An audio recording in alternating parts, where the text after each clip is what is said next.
Muy buenas noches, mi nombre es Santiago Cancino Lombo, aprendiz del curso Pedagogía Humana.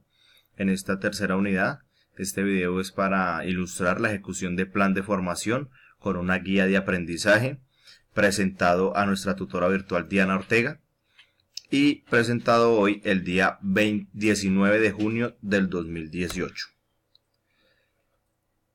Lo que se va a ver en este video es la interiorización de los conceptos referente a una cátedra o a una materia como es la materia de Constitución y Democracia.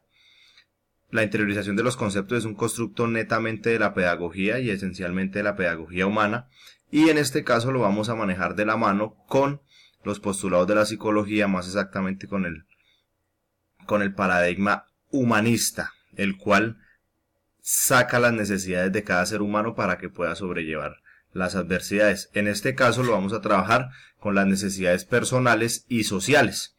Y también este documento lo que le va a permitir al lector es ver las técnicas aplicadas en la pedagogía desde el diseño de las actividades y cómo en la sesión de 10 horas se va a poder trabajar. La estrategia de aprendizaje que se utilizó. Lo primero que hay que hablar es que la estrategia es basada en el proceso. ¿Qué quiere decir esto? Que por medio del procedimiento el estudiante va a ser capaz de interiorizar los conceptos y saber si verdaderamente él puede aplicar dichos conceptos, ya sea por simulaciones, por taller educativo, por preguntas abiertas, por preguntas cerradas, por falso verdadero. Él debe interiorizar dicho aprendizaje para que sea valorado en su magnitud. Resultados de aprendizaje. Lo primero que hay que decir en esta parte es que, como ya se mencionó, la materia o la cátedra que se adelantó en la sesión de 10 horas es la de Constitución y Democracia, y el resultado de aprendizaje basado en la guía fue los derechos fundamentales, cómo el estudiante puede aprender sobre los derechos de primera generación, como son los derechos fundamentales, y los de segunda generación. ¿Sí? Eso era lo que se quería inicialmente. Entonces, ¿cuáles fueron las actividades que se llevaron a cabo? La primera, como lo podemos ver, son 4 actividades, de las cuales se pudo dividir las sesiones en 2 horas y media, pero cada sesión duraba 45 minutos con un descanso de 15 minutos. Lo primero que se hizo fue la exposición del temario, en el cual lo que se quiso fue explicarle a los estudiantes un recuento histórico sobre cómo se llegó a la Constitución del 91, las diferentes constituciones, cómo se llegó a los derechos fundamentales antes de la Constitución y cómo, en qué título y en qué capítulo se pueden ver los derechos fundamentales y los derechos de primera generación, aparte de los de segunda generación, que ya no son fundamentales, pero están netamente relacionados. Ya vemos la segunda actividad, como lo podemos ver acá, dibujo sobre los fundamentales. Es un taller educativo en donde se le pide a los estudiantes, de acuerdo a su capacidad intelectual, que desarrollen unos dibujos referentes al derecho fundamental que más les pareció.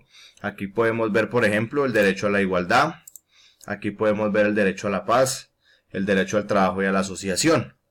Tenemos, después de dichas sesiones, un quiz de refuerzo. Es un quiz de preguntas abiertas y de falso y verdadero, donde ellos pueden exponer de manera abierta y de manera clara qué entendieron por los derechos fundamentales, cuál fue el derecho fundamental que más les pareció importante, cuál es el que se debe reforzar.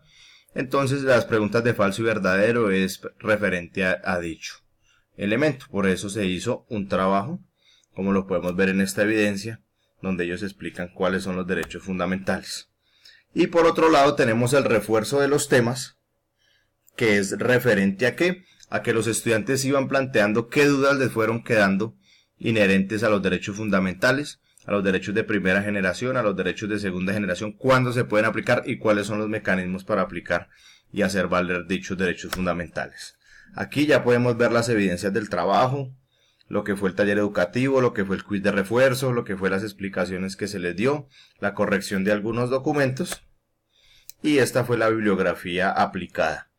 No me queda otra cosa más que agradecer al Servicio Nacional de Aprendizaje por esta oportunidad de adquirir conocimientos en cursos de refuerzo, y a nuestra tutora virtual por estarnos reforzando dicha actividad.